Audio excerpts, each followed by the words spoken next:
Homeroom? Mascots? Schultüte? What even are those things?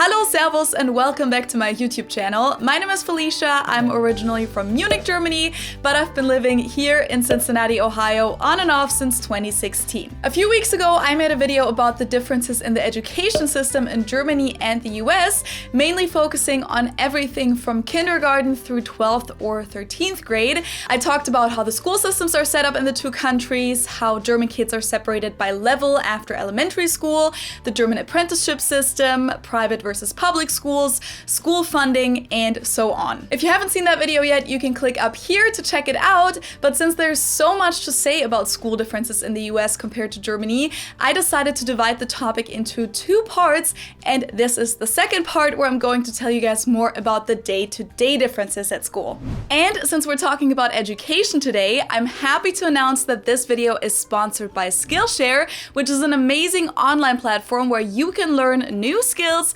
deepen existing ones, or just get lost in creativity. Whether you're an adult or a student and just want to learn things in addition to school, Skillshare has thousands of video classes for you on all different kinds of topics. They have classes on video production, which is always super helpful for me, photography, graphic design, arts, languages, but also things like marketing, coding, entrepreneurship, and even lifestyle classes. And since it's Pride Month, I was really happy when I found this amazing class by Jonathan Van Ness, who many of you might know from the Netflix show Queer Eye. He's a hairdresser, author, comedian, and LGBTQ activist, and he has a Skillshare class called The Ultimate Self-Care Playbook, Discover and Nurture Your Centered Self, which is a really important topic in my opinion. It's all about finding your true, authentic self and how important it is to take time for self-reflection and self-care, no matter how busy your schedule is.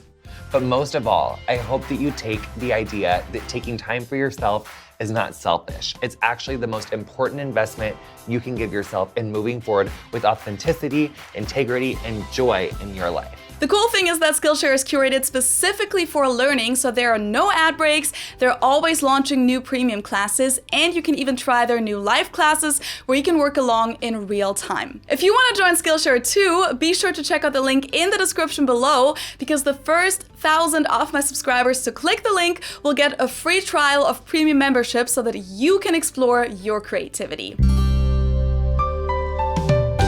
The differences at school really start as soon as you walk into the building. At American schools, you'll usually see these typical long lockers in the hallway. If you turn on your TV in Germany and see a scene with these lockers in it, you just know right away this takes place at an American school, or maybe in another country where they do it similarly, but this is not a German school. How do we know that?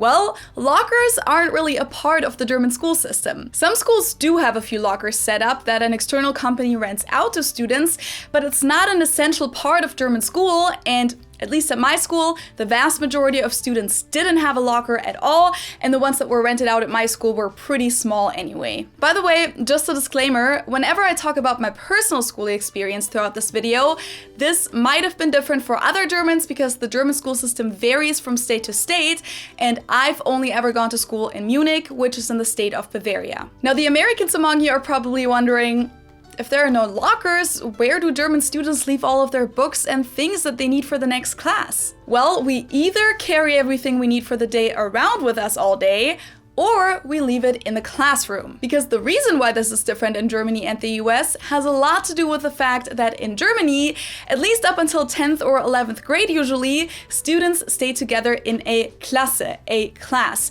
meaning a group of 25 to 35 students that have most of the periods together. Each grade usually has 2 to 5 classes depending on how big the school is. My school always had 4 classes, so a class 5A, 5B, 5C, and 5D. And each class usually has their own Klassenzimmer, classroom where they stay and the teachers come to them. In the US, it's usually the other way around, at least after elementary school. The teachers usually have their classrooms that they decorate according to whatever subjects they're teaching, and then the students come to them. In Germany, each class usually gets a new classroom every year, and at my school, we even had a classroom decoration contest one year where the coolest classroom won a prize, and my class stayed late on a Friday afternoon one time to paint the classroom for the contest. If you walk into the classroom, you'll notice some more differences.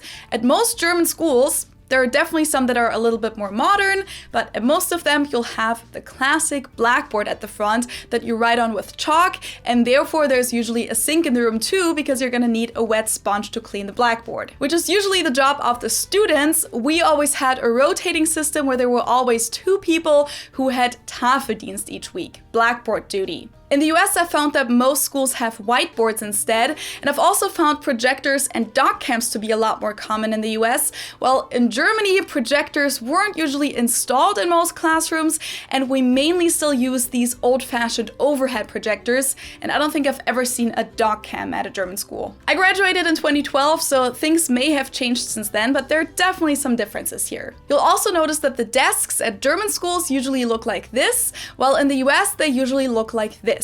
In Germany, it's normal to have a desk neighbor, and sometimes you might be able to pick that desk neighbor, which is usually what students prefer, and then other times the teachers assign the seating plan. Whether it's better to sit next to someone or alone, I'm not sure, but I always felt like these tiny desks that are attached to the chair wouldn't really give me enough space. But in some classrooms, you'll find the 2-people desks in the US as well. Overall, I would say that the German class system and the sitting next to someone can definitely help to form a stronger bond with people, but it can definitely also lead to group dynamics that people can't escape very easily if they wanted to. Now, to get back to the lockers, since American students don't have their own classroom, but rather go to a new classroom each period, they usually leave the things that they don't need in their locker and then stop by there in between periods to pick up the things that they need for the next periods, or also drop things off. German students, on the other hand, usually just stay in the classroom in between periods, and for the breaks, they usually just take out their food or whatever they might need and leave the rest of their stuff in the classroom that the teacher usually locks. And if you do have to go to a different classroom, you just take everything with you. And yes,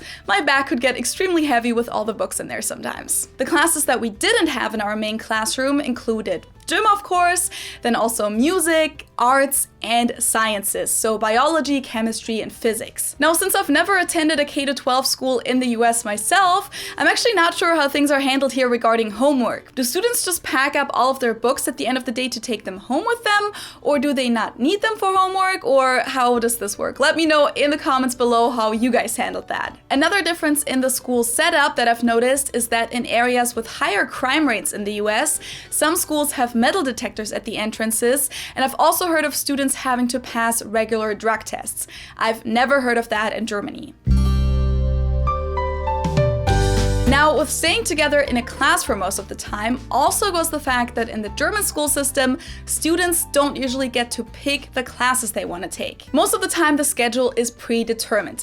Like, you'll have this many periods of geography in this grade, and then you'll start a second language in this grade and a third language in this grade. These things are usually determined by the school and the statewide curriculum, and up until the last 2 years at the highest secondary school gymnasium, where people don't stay together with a class anymore, you can only make very few choices. I personally could pick which language I wanted to learn as a third language in 6th grade. We could choose between Latin and French at the time, and then we also got to pick which religion class we wanted to attend. It was either Protestant or Catholic religion class, or alternatively an ethics class. I always attended Protestant religion class, even though I wasn't baptized and have never been religious. So for those subjects, your class would split up, and you'd have that period with students from the other classes in your grade. And then during the last 2 years of gymnasium, we had a system that was more similar to the American one, where you could choose to drop certain subjects and you'd be with a different group of people for each subject, and you didn't have an assigned classroom anymore. In the US, students usually get a lot more freedom. Even though there are certain graduation requirements, such as you need to have completed a certain level of math and you must have taken a certain amount of science classes, students actually have a say in putting together their classes and their schedule, starting in like middle school usually, so around 7th grade, and then they get even more freedom in high school, starting in 9th grade. And as I've mentioned in the last video, not only do students have a say in the subjects they're taking,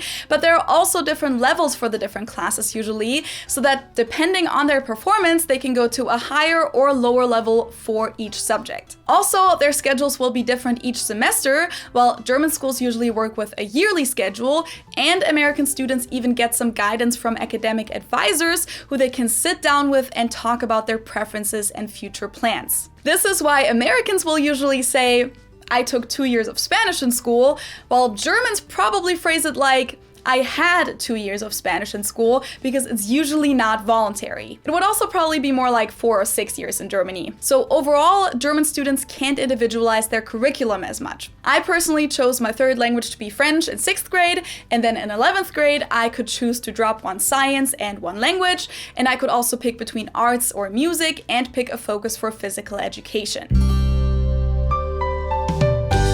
Now let's talk about what a typical day will look like in a German school versus an American one. In both countries, school starts around 8 a.m., but in both cases, this can vary from school to school. American students are typically brought to school by their parents, or they're picked up by the infamous yellow school bus that will pick them up right at their house or at a nearby bus stop and then drop them off after school. Those school buses don't exist in Germany, and they're considered one of the most typical American things from a German point of view. So if you ever make a movie and just want to establish in the first shot that this takes place in the US, just put a yellow school bus in the scene and it's settled. I've been told that on the school bus there were often very unique group dynamics because the only adult person on the bus was usually the driver, who was obviously busy driving and couldn't really monitor the students' behavior. Have you guys had that experience too? Let me know in the comments below. At some point though, many students get a ride to school from an older friend or a sibling, or at the age of 16, they get to drive themselves if they have a car. In Germany, kids are a little more independent in this regard.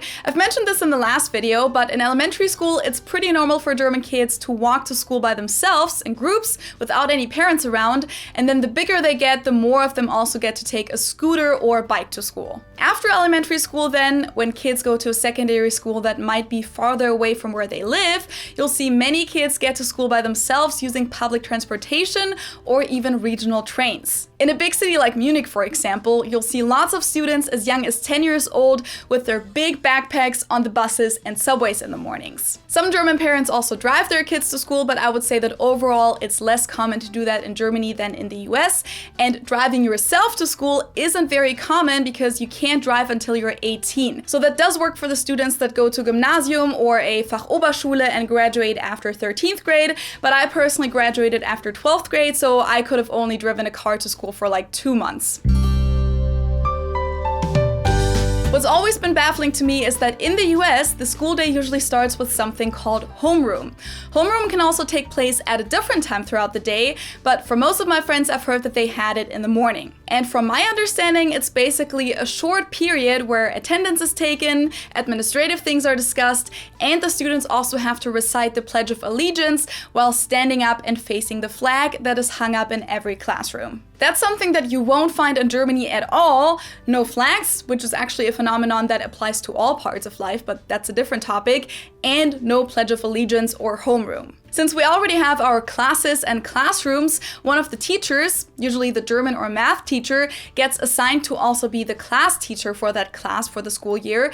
So that teacher then needs to take care of administrative things during their periods every now and then. We also had a class book at my school, a Klassenbuch, that 2 of the students kept and where exams, attendance, and bad behavior were noted. Now, after homeroom in the US, the students usually go on to their different classes, and a huge difference is that at most American schools, the students have the same schedule every day for that semester. A common number of periods to have is 6 or 7 each day, with one period being about 55 minutes long, and it'll be the same classes every day. In Germany, that's a whole different story. Instead of a daily schedule, we have a weekly schedule where every Monday has the same schedule, every Tuesday, and so on. The days differ a lot throughout the week, including how many periods you have and which subjects you have.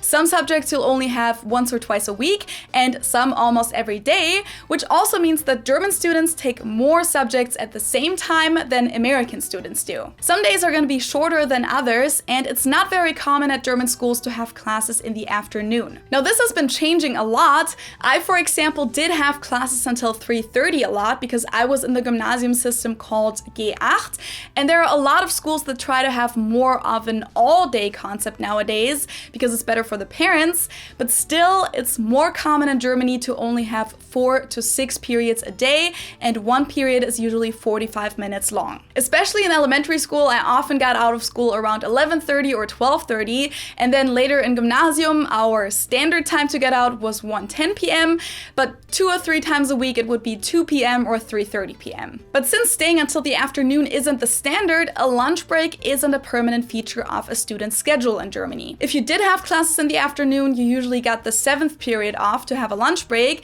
but there was no prepaid meal at a cafeteria at most schools. My school did build a cafeteria at some point where you could buy a warm lunch if you wanted to, but besides that, we just had a small kiosk inside the school that sold snacks and beverages. At American schools, the lunch break is usually a constant element for all students, and they don't have any other longer breaks besides that. In Germany, we usually have 2 breaks throughout the day that last between 10 to 20 minutes after 2nd and 4th period. It's common for students to go outside during that time, even in higher grades, and in elementary school it was even mandatory to go outside all year round, so the breaks, Pausen, are kind of like recess in the US.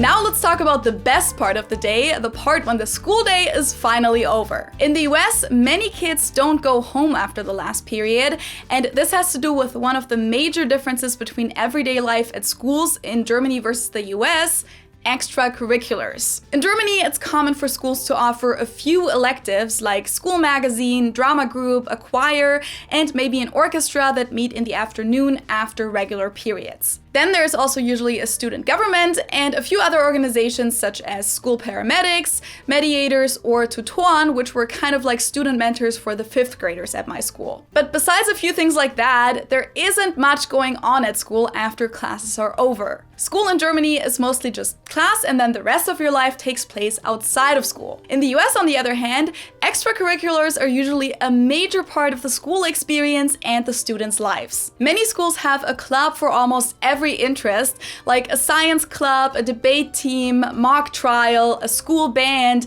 an engineering club, a marching band, a musical group, a dance group, and then, of course, sports. Unlike in Germany, where kids join like a sports club or a dance school when they want to pursue a certain hobby, all of these things are usually united under one roof in the US. The students get to join all of these different organizations and teams and pursue their hobbies right after school with their classmates. And the most important elements of the social life at American schools are usually the school sports, together with the cheerleading team and the marching band. Each school has a different list of sport teams, but almost every school has a football team, basketball, and baseball, and then you'll also find track and field, soccer, lacrosse, softball, hockey, wrestling, tennis, volleyball, swimming, gymnastics, and many other sports. Those teams usually compete with other school teams in a league, and for many athletes, they make up the majority of their high school life. Some teams have practice every day after school, in addition to weightlifting sessions, and then of course, games on the weekends. With football, basketball, and baseball being the main sports at most schools, those games are important events for the whole school community, and lots of students come out to the school stadium or field on the weekend to cheer on their team. There's usually a pretty strong school spirit with people singing chants and dressing up in the school colors, and there's usually a mascot there too. Now, some German schools do have a school soccer or volleyball or field hockey team, but if they do, it's not nearly as big of a deal as it is in the US. For most of the US teams, you have to qualify first and then keep up a certain GPA to stay on the team, and then for some of these sports, there will be college scouts in the higher grades looking for athletes they can recruit for their college teams. In Germany, if there is a team, it usually consists of a few students and the one teacher that want to invest the extra time to be on the team, and then the games usually aren't a big deal at all with hardly anyone watching. And we don't have a mascot or stadiums at German schools either. The real sports usually take place in clubs in Germany, outside of school. I personally think that both systems have pros and cons. I think that the threshold for trying new sports and hobbies at American schools is a lot lower because you don't have to do much other than signing up. You're already at the location and you don't have to pay much extra for it. In Germany, it usually requires some initiative from the kids if they want to try something new. They'll have to find a good club to join, and then the parents often have to bring them there. On the other hand, it can be cool to have friends outside of school and be part of different kinds of social settings. I personally always really liked having friends that I saw in the afternoon that didn't go to my school. And when it comes to extracurriculars that aren't sports, I will say that some German schools have pretty cool clubs and electives, but in most other cases, they're rather half-hearted and oftentimes led by teachers that aren't necessarily qualified for it. What's also worth mentioning here is that while extracurriculars actually play a pretty big role in college applications in the US, they don't really have an impact on your academic future in Germany. Germans kind of believe that work and free time should be separated, and it's nobody's business what kind of sport you play in your free time. Now, when Germans go to the US for an exchange year during high school or college, you'll often hear them say that the academic level is lower in the US. So let's talk about it. Overall, it's probably hard to compare the levels for K-12 schools because we have the 3 different school levels in Germany, while in the US, all levels are combined in one school. If you take the highest school level, Gymnasium, it's usually true that German students at those schools will be further along with the curriculum than students their age in the US. Therefore, a lot of Germans who do an exchange year in the US will have to repeat a grade when they come back to Germany because they didn't learn the things that they need to learn for the German system. It's also said that the first year of college in the US, where people usually take a lot of so-called general education classes, is usually already covered by a German Gymnasium curriculum. Speaking of college, while a bachelor's degree in the US usually takes 4 years, it's only 3 years in Germany, and there are no such things as general education classes that you're required to take. All of your classes at university are directly related to your major that you'll have to pick right at the beginning, and if you change your major, you usually have to start from zero again, unless the majors were somewhat similar. When it comes to how much an American high school diploma is worth in Germany, it's usually recognized as an equivalent to the German Mittlere Reife diploma that students get after 10th grade at Realschule, or in some cases it can also be recognized as a Fachhochschulreife, which would allow students to study at certain colleges. And personally, I can also attest that for most bachelor's programs, not so much for graduate programs, the level at a public university like the University of Cincinnati that I went to is usually lower than the levels at a German university, and from what I've heard, also compared to other European universities. Whether you still learn the same or you learn less, I don't know, but my experience is that the exams are much easier at American college and teachers don't expect much from you. During my undergrad exchange semester, for example, I had one class where I had to hand in a short paper every week, and in the beginning I kept getting the best grade plus bonus points on these because I phrased full sentences and cited my sources. I was very surprised by that because at my German university that would have been the bare minimum. I'm not trying to bash anything here, and these things obviously vary from program to program and from university to university, but I've talked to many other exchange students who have made similar experiences. I also often have conversations about the discipline at German versus American schools, and even though you can't generalize this at all because, again, these things vary a lot, my overall impression is that German teachers are a lot stricter with a lot of things. I've had several Americans tell me that they would sleep in class in high school, and if the teacher caught them, they might get a bad grade, but in a lot of cases they didn't even care. Well, in Germany, if that ever happened, which I honestly can't really remember many incidences like these, the students would be in real trouble. Overall, though, it was pretty much impossible to sleep undetected at school anyway. Another difference would be how teachers handle homework and deadlines. In the US, I think it's pretty common at many schools that teachers would give students an extension on homework if they had a good explanation as to why they couldn't finish it,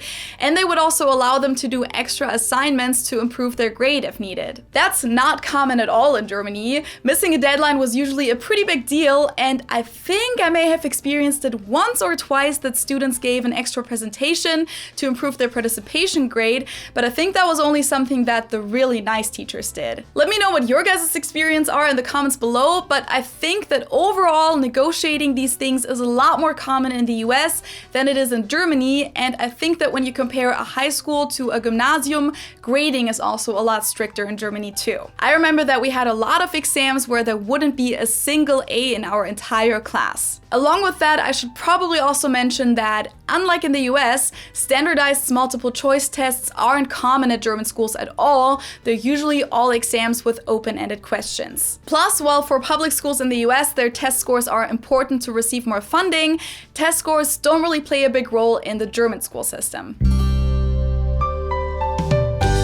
Now let's talk about a few smaller differences that I've noticed. At many German kindergartens and elementary schools, it's common for the kids to wear house shoes. This is pretty common in German culture in general, but even at school, kids will have house shoes that they leave at school in a cabinet, and then every morning when they arrive at school, they'll change from their street shoes into their house shoes, and then change back every time they go outside during the breaks, and of course when they go home. That's not a thing at American schools. Kids will usually just wear their regular shoes all day. The next difference has to do with the very first day of school. So on the first day of first grade, it's a tradition for German parents to give their kids a Schultüte, which is a paper cone filled with candy, school supplies, and other little surprises. The Schultüte is usually either a bought one or the kids make them themselves, either with their parents or in kindergarten, and they get to pick how they want to decorate it. I personally had a little mouse Schultüte that I made myself. You carry it with you on the first day of school, not knowing what's in it,